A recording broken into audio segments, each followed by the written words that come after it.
Okay, hey, Adrenaline Volleyball fans on Patreon. It's Darren and Haley back again, and we are getting ready for one of the more exciting nights of the year. Tuesday night is SODAK 16 action in Class A and Class B. And Haley, after last week, 32 matches a night in each class is a little crazy. Not a ton of upsets, but what are just some of your initial thoughts as we head into the round of 16? Yeah, so obviously the longer postseason goes, I think the stakes get higher each round and more teams know more about their opponents going in and get to watch that film that's closer to the time at which they play. And I think such an improvement from last year, even just in the streaming, we've been able to find majority of the matches, which is just so exciting for the sport. In general, just the growth in the past year. Yeah, it's been really cool, especially this year with the restrictions. And I know we talk about live ticket. DV does a great job. NFHS, every school has different options. The Sioux Falls schools, stream all theirs. Another service. It's been so good to watch a variety and a multitude of matches in a night, which just lets you see more kids, more teams. That's how we get to know so many of them. And so thank you to all those services for sure. But yeah, the opening round, in the regional play, I guess you'd call it, not a ton of surprises, but a couple out there. I guess Clark, Willow Lake coming through and advancing to the SODAK 16 in Class A. Millbank knocking off Webster. Millbank had one win on the season. They knock off Webster the opening night, which kind of opens it up for Redfield. Then knocked off Millbank. Redfield, a team that maybe you didn't think was going to the SODAK 16, so Redfield makes it in. Other than that, just kind of looking through here. Region 8 and Class B, where we had, I guess Kadoka comes in, and then Timberlake making it and knocking off, I believe, Harding County, right, which is an upset. And for that, they get to play Northwestern to advance the state tournament, but they're still alive. And so kind of an exciting play. We didn't see a ton of 5-set matches, and a lot of, one of the things we talked about last week was things to look for in postseason, what teams come out and look nervous, what teams maybe look a little bit sloppy, right? And you didn't see that from a lot of the top seeds last week anyways. Yeah, and I think that's going to be, kind of a theme moving forward in the rest of postseason is really the top teams in each class haven't really skipped a beat this year. And that's what makes them so tough is that when they're challenged, they challenge right back. They don't take a set back, when they start struggling. So I think obviously that's what makes these programs so successful. But maybe a chance for an upset once you get a team like that down.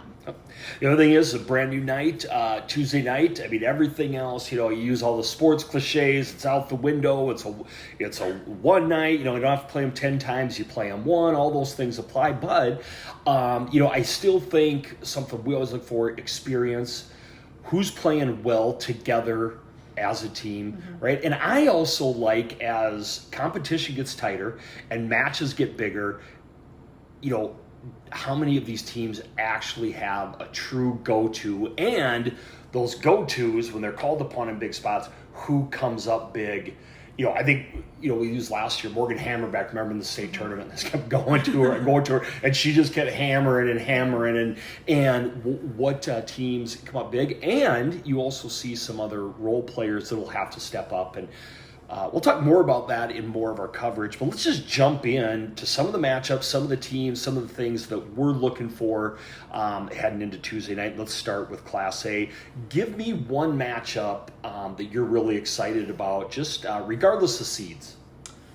I think, maybe the seeds play into it a little bit, but that 7-10 matchup between Parker and Baltic, we were talking before getting on here, they're one of the only teams that really have kind of a past in the 2020 season. They've played against each other once. Again, Parker won in 5 sets, so a really close match. They play a lot of the same opponents.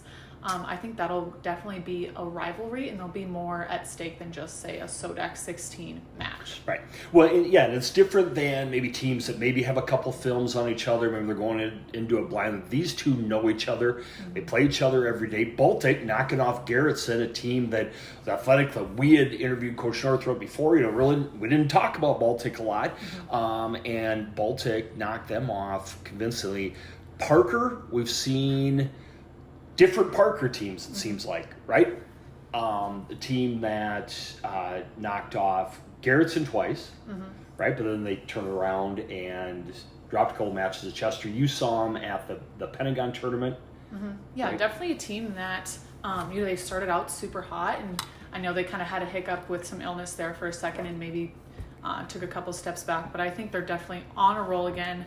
They've won 5 in a row at this point, so maybe catching up back to speed. I know Coach Roselle was really happy at the beginning of the season, just with the performance and the team chemistry that they had going.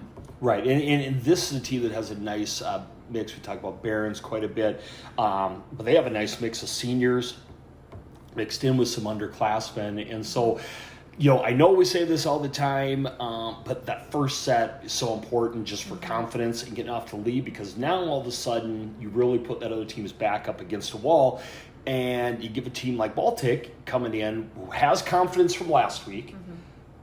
They jump out and take set 1. That confidence is going to go through the roof, and now you're in for a battle. So not only keeping eyes on that match, but especially the first set of that match to me. Anything else you're going to look for with those two teams in particular? I think we talked about it earlier, not seeing a ton of 5-setters so far. I think if any match goes 5 sets, it's going to be this one. Once you play a team once, there's just so much of that commonality, that's similar play, that it's almost easier to defend that and bounce back maybe after a first set loss. One that I want to talk about, and again, it should be because it's the 8 versus 9, but it's Madison and Roncalli, and Roncalli will be traveling to Madison. Madison's one of those schools. First of all, they're in the DAC-12 all year. We kind of overshadowed them because of Dakota Valley, because of Sioux Falls Christian.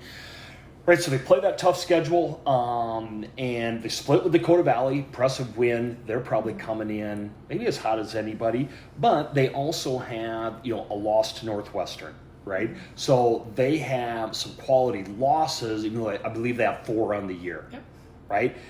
Roncalli has played some of those similar opponents. They played the Warner. They've played, I believe, Vulcan. I believe Northwestern, right? And they just didn't have that quality win. But they've been in some big-time matches. 5 sets with Warner twice. Yeah, twice, taking Warner to 5 sets. And then I believe was it a Fulton match also, if I look back earlier in the year.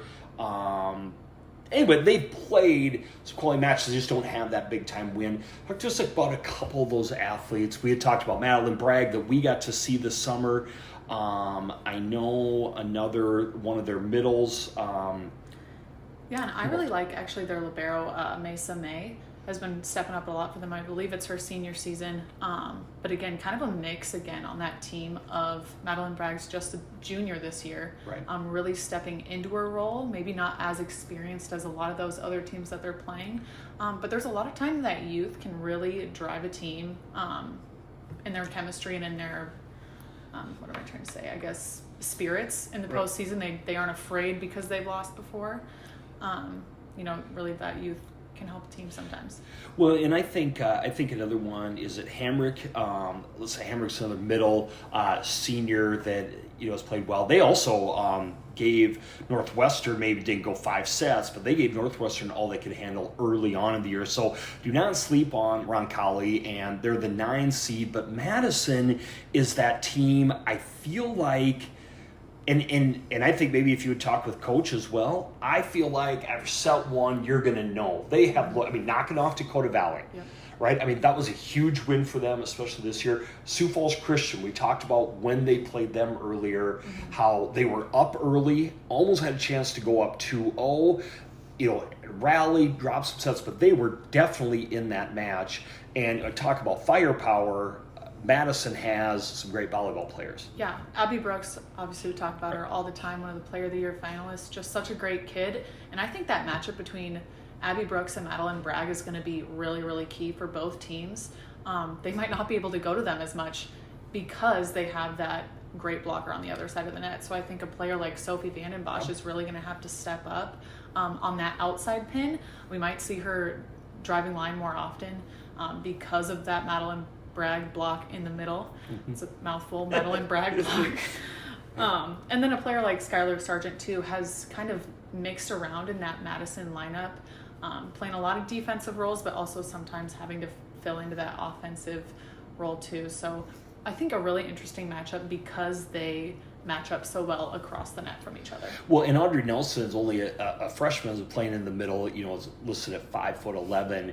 It'd be interesting because one thing that we've talked about with Brooks, when they've gotten Brooks a set, there hasn't been anybody that we've seen that's been able to stop that. And that includes some pretty good blocks in Sioux Falls Christian, Dakota Valley, right? Northwestern, when they get Brooks set, which isn't always easy to do from the middle, right? But so it will be interesting to see there. But Roncalli, maybe somebody that matches up better with them than 8 or 10 teams that are left in Class A. Yeah. Right? Yeah, so definitely one, and I guess it should be with 8 versus 9. Important to see both of those teams have kind of gone, as we talked to their coaches, up and down. So I always say with Madison, if they are into it and how short their ruts are, right? Like, every time I watch them, if they can shake it off and get back on schedule, they can play with anybody in this class. Yep. And in the volleyball world, we call that runs of 3. So if a team gets 3 runs of 3, they're like 99% likely to win that match. Hey, that's why I hang out with you. I learn all these cool things all the time. I'm going to write that down. Runs of 3. Okay. And so making sure a 1-point mistake doesn't become 5 or 6 points, and they'll have to guard against that. And that's where you look for senior leadership to step in and the right kind of leadership. So definitely going to watch that one. Another one that I think, and I know it's 4-13, but it's winter, and it's T area. Okay? T area, first of all, congratulations to them and Coach Tien and the winningest season program's history. Talk about a couple. They were ones we watched last week. Couldn't believe they ended up as the 13 seed. Again, they're that DAC 12s, play a tough schedule. You saw them at the Pentagon. Definitely an improving team that's had a solid year. Yeah, and I think Coach really emphasizes that chemistry and that excitement and a lot of emotion in their play, which I think has helped them, but also can create some of that inner rut just feels a little bit off. So I think, they have a mix of seniors and underclassmen. I think that'll be an interesting kind of pull, but Ryan Hockey, that's setter right side kind of combo, does a little bit of everything. She's definitely one of their go-tos. And then, of course, Lizzie Spa, too, who we had this summer and has really improved throughout the season as well. Right. And with T, they're playing, again, it's getting that win to get them over the hump, right? They've been in some matches. They've won some matches. I think they won their division at the Pentagon. Tournament, I believe, and we're trying to look back and pull up all these schedules, but a win over Hamlin, a loss to Hamlin, when Central Line of Iowa, you look, they lost to Roncalli, I guess, earlier in the year in tournament play, you're beating a team like Yankton, Parkston, right, a little bit of everything. And then when you look at winner's side of the net too, maybe more tradition in their play, but I think this year they've been a little bit up and down just due to injury and illness and that kind of thing too. So definitely an interesting matchup.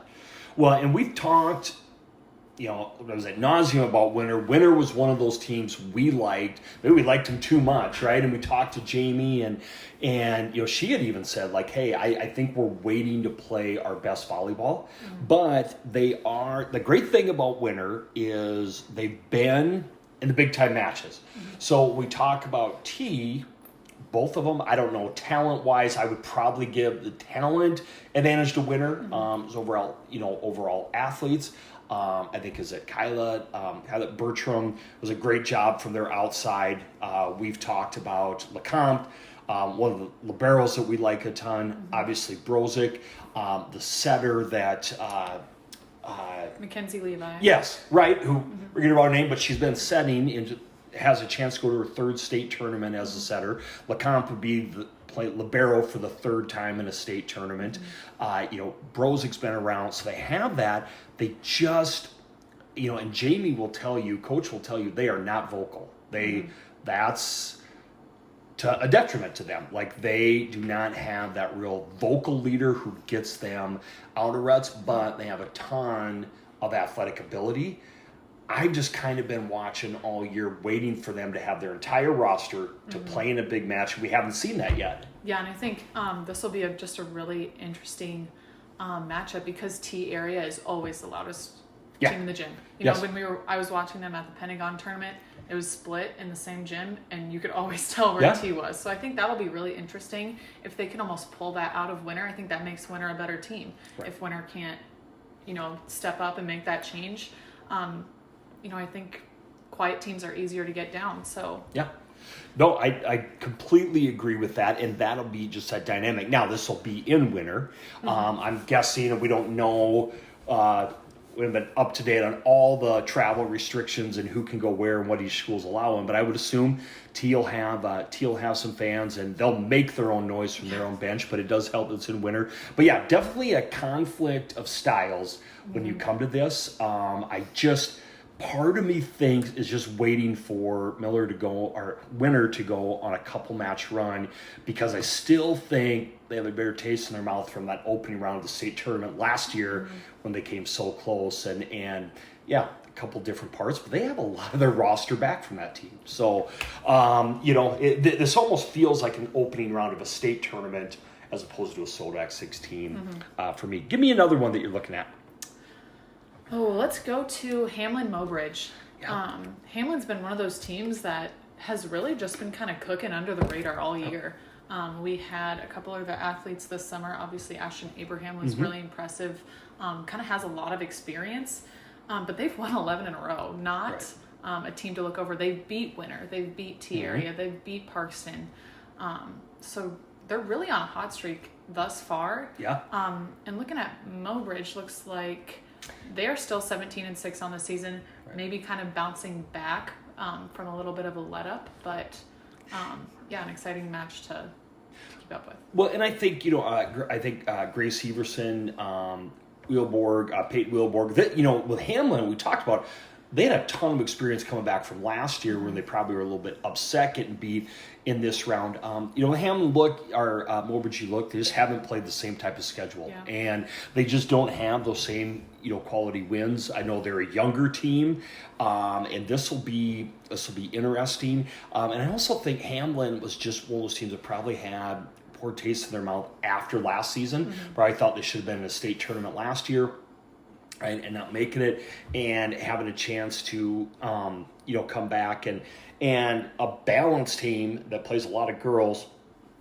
I think Hamlin has to have the advantage or the upper hand in that, plus they're at home in that 5-12 matchup. But yeah, they have a couple sneaky wins that you don't really think about, and they've just kind of been hanging out in that northeast corner, being like, everybody just quit, don't talk about us. So yeah, I think Hamlin would have the upper hand there. Another one, and I don't know, I know it's 3 versus 14, but Rapid City Christian versus Redfield, right? And I got to see Rapid City Christian. One of the times they played Hill City, that's 2 of their losses on the year, and they lost to Northwestern. They saw them come to that Northwestern tournament. We've talked all along about their chemistry. Excuse you. Their chemistry. The senior class has played a lot together. State tournament 2 years ago, but Redfield, has a long volleyball tradition. They've been to state tournaments. And this was a group that had some illness early in the year, so they don't have as many. They don't have as many matches. I have to go get some water. I'm going to keep talking. Redfield is kind of getting on a roll now, and I just think it's one of those teams that hasn't played their best volleyball yet. When you talk about the Pheasants, and so a couple of their losses came when they didn't have a full roster. I know that's the situation with a lot of teams. But I just think that Redfield has a history of doing well in postseason play. Right, feels good to be back in that SODAK 16, right? And so this just doesn't seem like a 3 versus 14 matchup. To me, this seems more like 3 versus 6 matchup in a state tournament type. And Redfield kind of took care of their business during the regional play, so did Rapid City Christian. And I was trying to look real quick at a couple names on the Redfield roster. I know we have the Roselle. You had talked about Courtney Turk.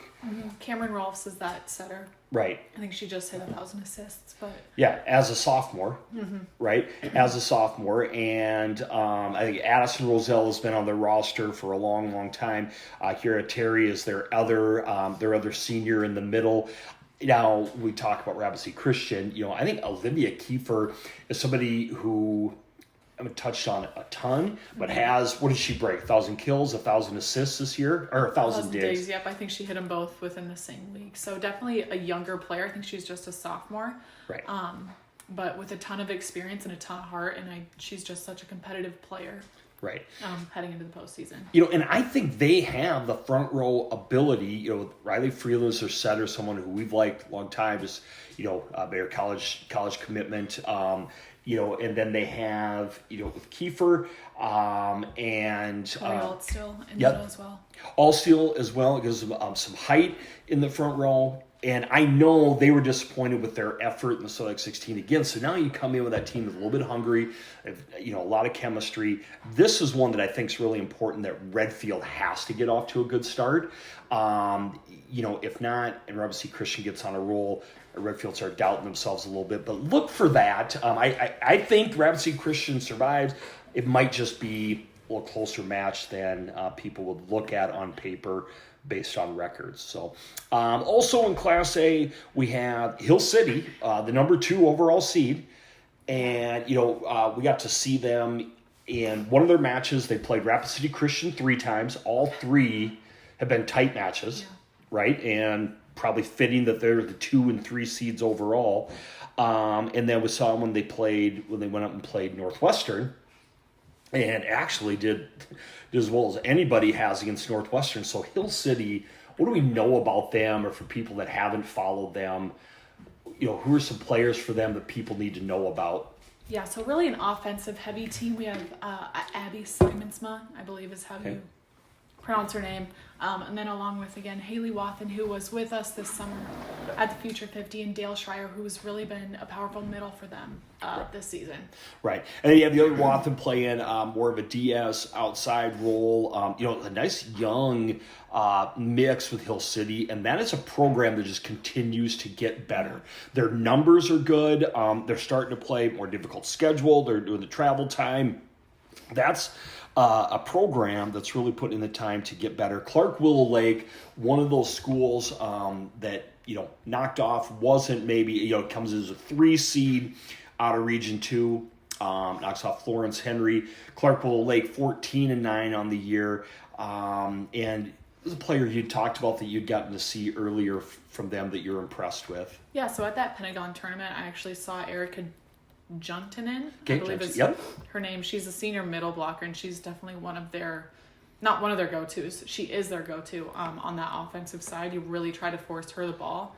She's got a really heavy arm, but we'll see how much she can do, and if she can kind of create some holes for those other players to be able to score more. I think it's going to take her having a really good night, and also some other players stepping up to really take down the Rangers.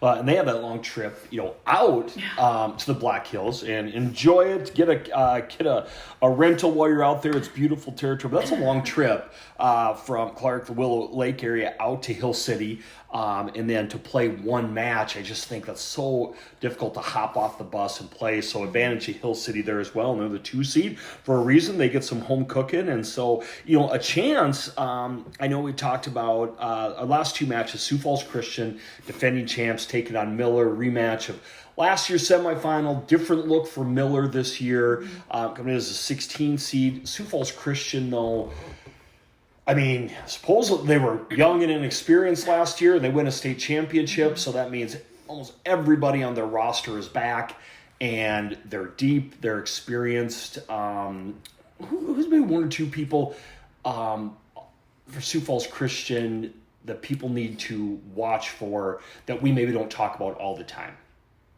Yeah, I think that Katie Van Egdom is definitely stepping up this year a lot. Obviously, Abby Glanzer is her opposite, so she doesn't get as many attempts as her, but I think we've really seen her be super efficient this year, Van Egdom. And then I know we kind of talked about her quite a bit, but Sydney Timms has been Right. Jumping back in the lineup this season and doing some good things. Well, and then Agnew, played the end of last season through the state tournament with an injury, didn't get much of an off season, even less than most people got. And so seeing her step up is one of the things we talk about with Sioux Falls Christian is they spread things around so much. Kelsey Hurd does a good job of getting everybody touches. I almost wonder if they got into a match, we're in their tight spot. Do they revert back and just go and feed one person? Do they have one go-to? Or you've played on teams like that. How do you balance that where you have, Tim, Ben Egdom can definitely swing. Their other middle who is a junior. And Pater? Well, Pater, and then there's even another one. Hold on, we'll get it. But, with all of those options, how do you keep them invested in a game? How do you do that if you have 5 different people who can score the ball? Yeah, well, I think one of the things that Kelsey Hurd does do a good job of is just feeding who has the hot hand. Again, when you have so many weapons, that maybe becomes a little bit easier. But when you're trying to spread out an offense, and the middles, you notice that the middles are maybe scoring a lot on slides, maybe just throw them a couple extra balls and they can get something going. Because, with a team with so many weapons, sometimes it's even harder to defend than just, obviously one weapon. Blockers have to make a decision where to go to. So I think it's a good mix of, finding who has that hot hand and just feeding them to get them rolling and moving the ball around to give kind of everyone a chance and then opening up the court a little bit more too. Well, and Sioux Falls Christian does have weapons there loaded. That's why 1 loss in the season. They've been number 1 and definitely play the difficult schedule. Their only loss to O'Gorman. They knocked off some solid Iowa schools. They've knocked off Madison. They've knocked off Dakota Valley. All of the contenders, have still yet to beat the defending champ. For Miller, Storm Johnson probably their go-to weapon, and she's going to have a big one. Allie Mullaney, another, talent in the middle, and then Albina Batten, the new setter this year. On new spots, they are just going to have to play the best match that they've played, this season, and hope from some mistakes and some openings for Sioux Falls Christian, and see them. But Sioux Falls Christian, just such a tough team to beat, and I guess that's redundant to say that. The last match in Class A, St. Thomas More getting in. We talked about that super regional, if you will. Most years, St. Thomas More probably doesn't make it because they take 2 teams. So this year with combining, Region 8 actually got 3 teams in. St. Thomas More was that 3rd team, knocked off Custer to get there. We want to talk about Dakota Valley. Said before we started recording, probably one of the better 6 seeds ever, and talk about why they went a little bit of a rut about midway through the year. Yeah, so Dakota Valley defense is one of those defenses that is just traditional. We talked to Coach Miller. She likes to really, obviously emphasize the defense and also spread out the offense. So that makes for a team, again, almost similar to Sioux Falls Christian, where they have so many weapons, they can kind of move the ball around and feed the hot hand, if you will. Sometimes you'll see Sophia Atchison have a big night. Sometimes you'll see Rachel Rosenquist have a big night. Georgia Vandenhol has had a couple big matches as well. But when they really took almost, I don't want to say a dip this season, they kind of caught their footing a little bit when Taylor Wilshire came back. And so that she's a senior libero for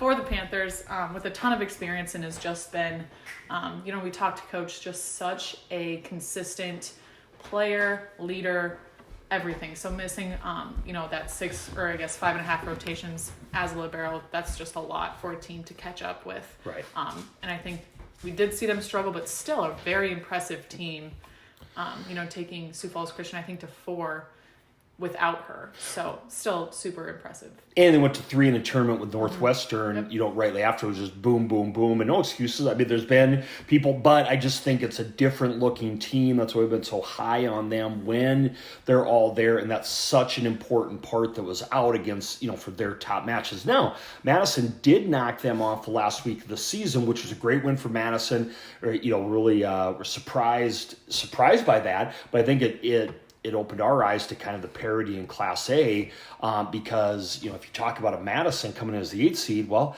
they've given Sioux Falls Christian a run for their money already. Okay. The Dakota Valley has been in a tight match. They would be, I think those two teams match up again, nobody would be surprised if it didn't go 5 sets, right? And now you have Madison, you have Dakota Valley, you have Sioux Falls Christian. You have a winner team that it's not they don't have the ability, this haven't been proven this year. And it really, a lot of depth and a lot of talented teams who can put it together. But having Wilshire just, makes for so much because she is the defensive leader, but I think their vocal leader. But Logan Miller, their setter, a really good job coming in, stepping up. That was the big question mark to stop. But they play such great defense, and they just don't give away free points. Yeah. That it'll be interesting to see. So Class A as a whole, if just for fun, and very rarely will it happen that all 8 of those matches go through and there are no upsets. But if you just like looking ahead, like we do, here is what now Class A and Class B reseed after the SODAK 16. Class AA doesn't. I'm not going to get going on that, why they do it differently, but so they'll reseed, and once the SODAK 16 matches are done. But if all 8 of the top seeds would win, here is what the first round of the state tournament would look like for Class A. Okay, Sioux Falls Christian versus Madison, 1 versus 8. Seems more like a semifinal matchup to me. Harding County and Parker would match up in that 2 versus 7.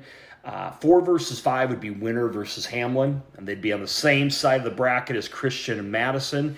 And then Rapid City Christian would take on Dakota Valley in the same side of the bracket as Hill City and Parker. So it's something to think about if you want to look ahead. I know none of the coaches are doing that, and they won't allow any of their players to do that either. We'll know that soon enough by late Tuesday night. But that's a little bit of Class A. Excited to see those guys going, and excited to watch every single one of those matches. And again, just before we go into Class B, I didn't say this before, but we break down our week in volleyball, and it's coming out on a Monday, not a Sunday. But just remember, that is sponsored by Hibernate Funds, one of our great sponsors, hibernatefunds.com, the best bed sheets of the business, and a sponsor of Adrenaline Volleyball and Athletes in South Dakota. So if you're looking for any kind of a group for an online drop ship to home fundraiser, check out hibernatefund.com, and we thank them for being a sponsor. With that, let's move in Class B. Again, we talked about the regional play. For the most part, everybody held serve. We talked about those couple little upsets there. But go ahead, Haley, and start us off again with one match that really catches your eye in Class B. A little bit of rivalry in this match. I believe it's the 7-10 match again, right. which with Hitchcock, Tulare, and Ipswich, right. who have they played more than once this season? No, just I believe they've only played one time, and I'm going to look that up to double check that. These both are a couple teams that have a lot of matches in. Mm-hmm. We talked with Coach Osborne from Ipswich, and Mr. One-Liners, Mr. He's the cliche guy, the motivational sayings, all that.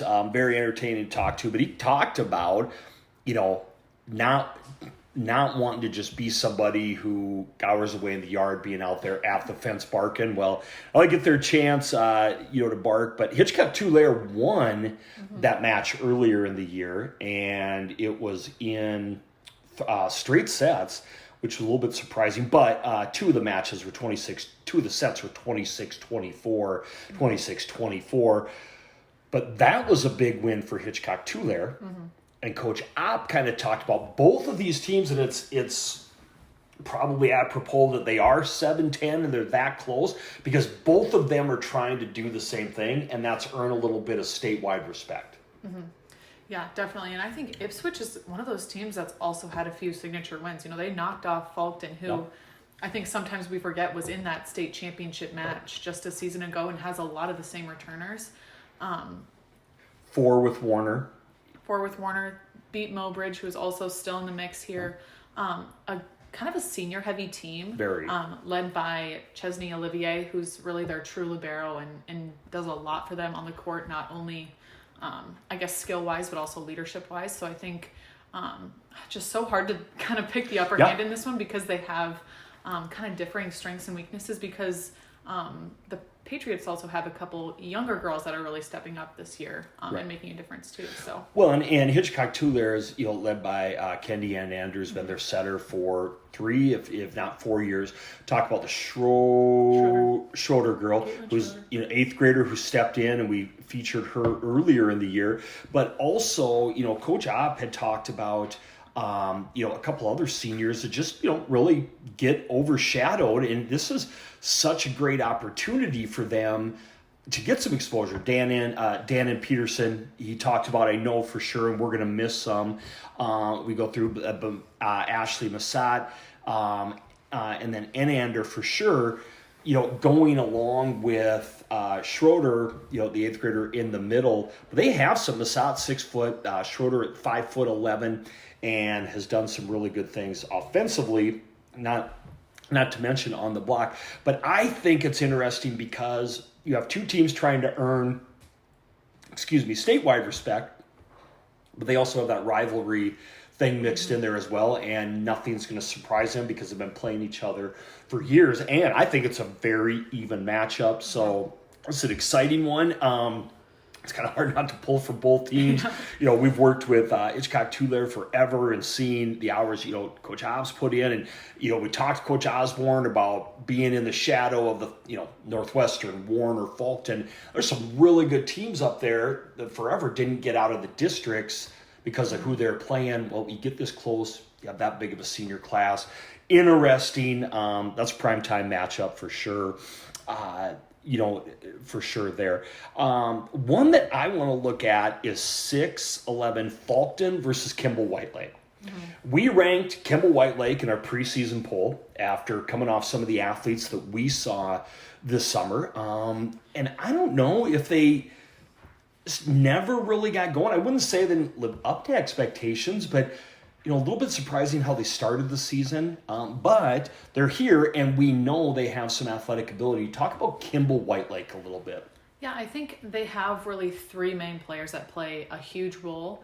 Ryan Nielsen is their setter, and then we have, of course, Kennedy Lieferman, who was at our Future 50 this past year, and Danny Deffenbaugh, who was a rising star and really kind of blew us out of the water at that portion of the day. And I think those 3 really probably touch 85% of the balls for Kimball White Lake. So when they can't get those players the ball, when Ryan can't set Kennedy or Danny, I think that's when they really struggle, to get things going. But they have, they beat Kadoka area, who's still in the tournament. They have a win over Tri-Valley, who's a Class A school. So, again, kind of maybe an up and down team, but they have the talent. If they can get the ball, I think is going to be their big thing. And then Fulton, of course, we talk about, they kind of have a lot of the same returners, but have mixed them around a little bit this year, and kind of took a little bit to get started, but are kind of on a hot streak right now. Well, and I know we'd asked Mallory, Coach Schlechter last week, is this where you get into a tight match? Because they're all going to be tight, whether they win Tuesday night or not going forward. Yeah. Every match they have left is going to be a difficult match. Do you just set Peyton Milius as many times as you possibly can, or Maximus, in the middle, and then Asoff is that other outside who set, I think, for them last year. Right. So a new role for her, but the matches I've watched of Fulton have been impressed with just how much she kind of gets after it, isn't afraid to swing hard in those tight matches. So, well, and I think with both of these teams, they have the offensive ability. I think if you ask both coaches, well, they win Tuesday nights, and it come down to who plays better defense, correct? Yeah. Right. Yeah. Sure. Yeah. And I think that two similar athletic wise in the front line, attacking, they're aggressive. the matchup really well. It's going to come down to that back row play in this match in particular. And whichever one advances the state tournament, they'll have to play much better defense than they have at points this year. Castlewood, Corsica Stickney is another one. The 8-9 match. Don't know a lot about Corsica Stickney. Haven't been able to see a lot of their matches streamed. Castlewood, Presley Connect, somebody that has kind of impressed us since the summer. Talk about that matchup a little bit because it should be a tight one. Consider it's 8 versus 9. Yeah, well, looking at both of their, some of their wins, Castlewood has wins over Sioux Valley, Clark Willow Lake, who again is still in Class the A A side, and then Ipswich, who's still, obviously a really talented team. They've won 7 in a row and are 17-5, so I think they're kind of on a roll this season, but are on the younger side. Again, Presley Connect, I believe, is a sophomore, and she's one of their leading attackers, and just a kid that we had just so much fun playing with this summer. She came to both of our events and really just dedicated to becoming a better volleyball player. So impressed with her. And then Corsica Stickney still has wins over Parkston, Kimball White Lake, Avon. Again, impressive wins. We just haven't been able to see them play a ton. Well, and a nice match with Platte. That Platte Geddes is a team coming out of there. We talked about that region last week, probably being it was the deepest region in Class B, and came out of that pretty easily. They dropped the first set to Platte Geddes, and then kind of got on a roll. Which shows you a little bit about some maturity, leadership that maybe didn't get off to the strongest start. And then really took things in their own hands. One thing impressive about Castlewood, looking at their schedule, at their roster, right? 2 seniors on the team, Beneke and Deckham, right? But they don't have a junior on the roster. They have on their varsity roster 2, 4, 5, 6 freshmen and 3 sophomores. So this is a team that I think we're probably going to be hearing from quite a bit. Maybe have a down year last year, but they're back. SODAK 16, they've had a nice run, some quality wins. This is just a couple teams we need excited to learn more about and really sit down and watch this match. But Corsica Stickney's been playing good volleyball. If you just see the scores they've had the last 3 weeks or so, you can't overlook them as well. So that's the 8-9 matchup. And then we'll get into the top 4 seeds. Start with number 4, Coleman Egan, taking on Kadoka.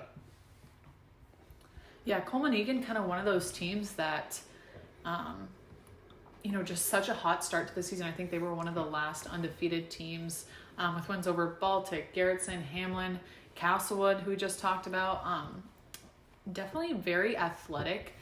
Saw them at that Pentagon tournament. Elizabeth Moore and Olivia Bomberger were definitely 2 offensive weapons that they have that I think they'll lean on.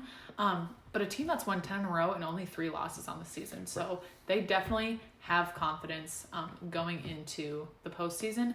And then Kadoka area, kind of along the same lines as Corsica Stickney, just not been able to stream them a ton this season.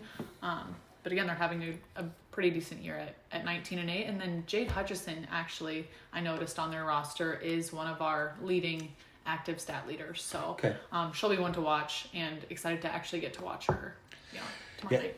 And I think Coleman Egan, we had him in our preseason poll. We watched him in this match, the SODAK 16, in regions last year, gave Chester all they could handle, and had everybody coming back, right? And they are, sorry, I get off a little bit. Coleman Egan is athletic team, but they're 4 overall, and some of their key 23-3, I believe. 3 wins on the year versus Elkton Lake Benton that was playing very well. It took care of them in the regions. Parkston and Winter and Chester are their 3 losses. And trying to think, Dubrook, who was another made regional finals, and then Garrettson. Right, and they knocked Garrettson off in 5 sets to end their regular season. So it tells you about the level of volleyball that they're playing. So something interesting to watch. Speaking of Chester, number 3 seed, right? And they always end up, it feels like in Class B, the more things change, the more they completely stay the same. And as we get into these top 3 seeds, these are the three powerhouses. These are the three programs that have been around forever and ever, and they're around again. But Chester, they're going to be taking on Freeman in the 3 versus 13 matchup.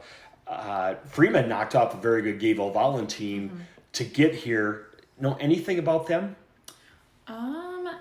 I saw them a little bit at that Pentagon tournament as well. They have, I believe she's a senior, but I know she's an outside, Reggie Peterson, who was actually a name to know a couple weeks ago. Super, super heavy arm swing.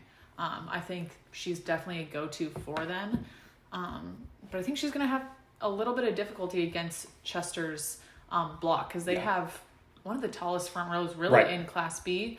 And they also play really good offense. They spread out their offense, which is maybe a little bit more difficult in Class B. But Jada Kenyon, Ella Pry, and Brecken Ewald, really all three of them do a great job. And almost kind of like Dakota Valley, they each have their top nights. Right. So interesting.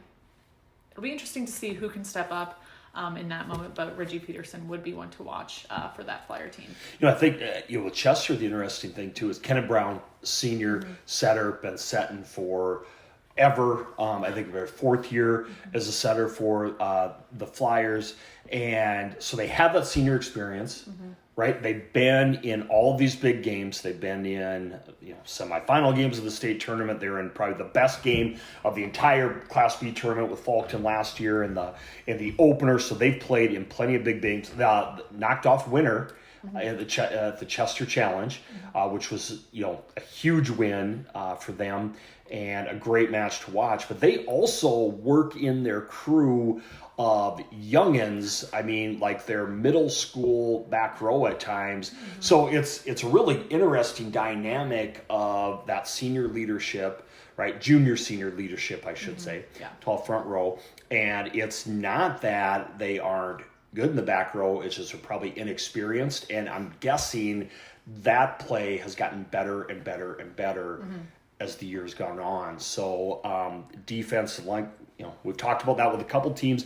Same thing with the Flyers, and I know that Gene talked earlier had just talked about consistency, and whenever we're playing young kids, consistency, you just can't teach experience sometimes. So, but a great matchup there. Battle of the Flyers. Yes, Battle of the Flyers, and Freeman knocking off, like I said, a solid Gayville Volun team. So probably one of the surprises about being in the SODAK 16.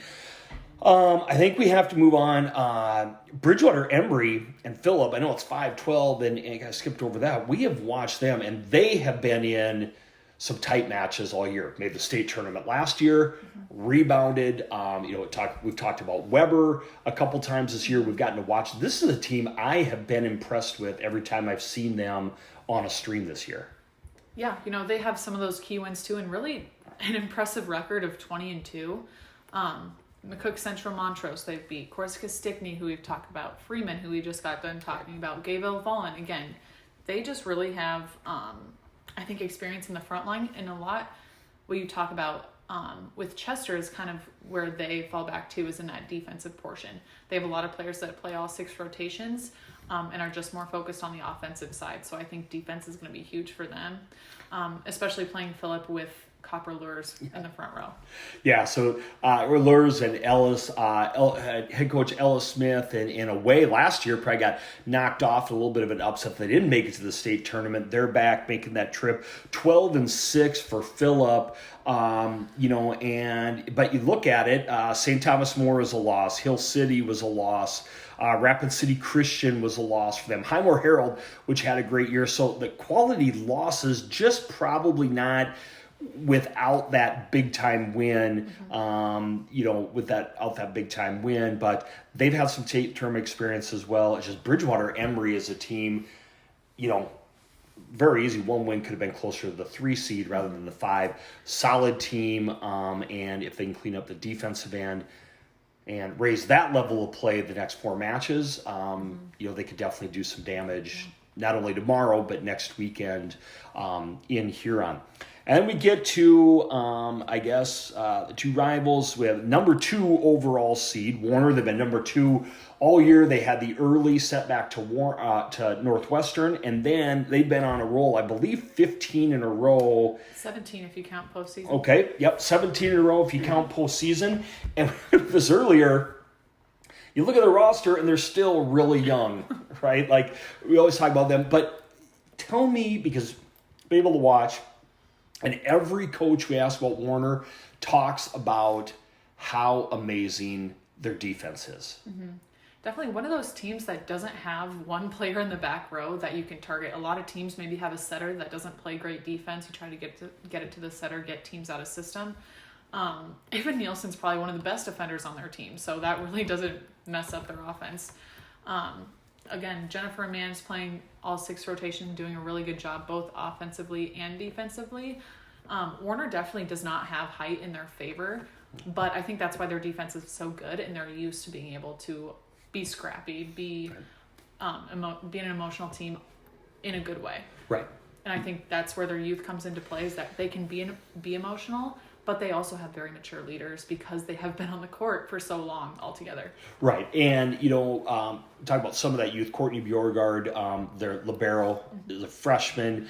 You have the Marcusons rotating in the rotations, freshman. But Peyton Fisher, who we talked about last year, a junior now, she's, her and I guess Holly Jark and Summer Sponiak, the 2 seniors on the roster. Last year they had 1 senior. This year they have 2, a little bit bigger, still only 3 juniors as well. But Anderson, they'll play in there a little bit, but they all know how to play defense. And when you talk to people about, would there be a way of knocking off Northwestern, it's coaches we've asked have said the defense that Warner plays, it would be what you have to do. Their thing is coming up with ways to score the ball against another team that plays quality defense, right? Yeah. Right. Yeah, definitely. And I think they lean on Jennifer Mann a lot, that outside, when it comes to that.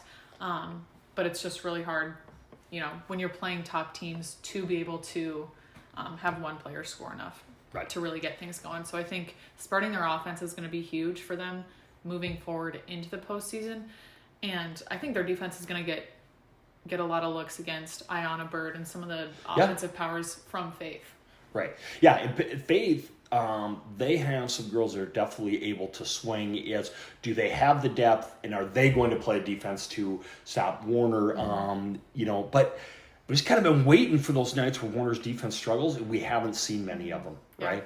Their serve and their serve-receive game are good. Their challenge is scoring the ball. Faith drive across the state to play in Warner. And the final one we'll just touch on quick. We talked about Timberlake, 16 seed coming in. Happy they win. They get in qualifying through Region 8. They get to drive across, and they take on Northwestern. And 1 versus 16s, especially in volleyball, they usually hold true. Northwestern, talk so much about him. I got a feeling we're going to be talking about him more next week or so to come. But a deep team, right? An experienced team. They've played in big matches, and they just don't come out flat very often. Mm-hmm. Yeah, never come out flat. And definitely a team that's been so challenged this year. I think they've learned even more about themselves, and I think they'll stick even truer to that this postseason, as opposed to last season where, they maybe dropped one set all year. This year they've actually dropped a match to O'Gorman, that top team. So, just a team that always has it together. Coach Groff does a really good job with really mixing different players in, so everyone is experienced. Right. Obviously, they have a few powerhouses, but they never just rely on one player, and that's just their huge positive. And I think that's kind of the theme as I look back now. I know Warner does the same thing, right? How many names did we mention there? Chester with getting that next one up in there, and they start them little by little in the year, and then the best ones play, right? But a ton of them get experience, and they have different roles. We talk about we look at Northwestern, and we'll break down some more of these names. But if you look at Northwestern, there's girls we watch, and if they're playing on any other, or 90% of the other teams in the state, they might be the star, right? But they're a role player and they all understand it. You know, you have now you have another generation of the Grand Prix playing. You know, Brooklyn Halverson, sophomore setter who, you know, we talk about Schensel all the time, but she's had a solid year and has gotten better as the year's gone on. I love the name, Max Stoltenberg, one of their outsides, right, that does a good job. And then even like a Paige Larson is another one of the seniors that just really gets overlooked, but she does a good job setting that block in the middle for them as well. So on top of the names upon names we talk about, there are 4 or 5 other ones, right, that you need to understand. That's why they're so good. Yeah. Right, that's why they're so good, and in the SODAK 16, they'll probably continue with their strong season. Tough task to ask for Timberlake, but I guess they're going to get a shot just like everybody else. So, one thing that you're looking at, overall theme, what are you looking at from the top seeds in the SODAK 16? Top seeds in the SODAK 16, I think it's going to be, you know, like we talked about earlier, really sticking true to their game plan and approaching each match at a time.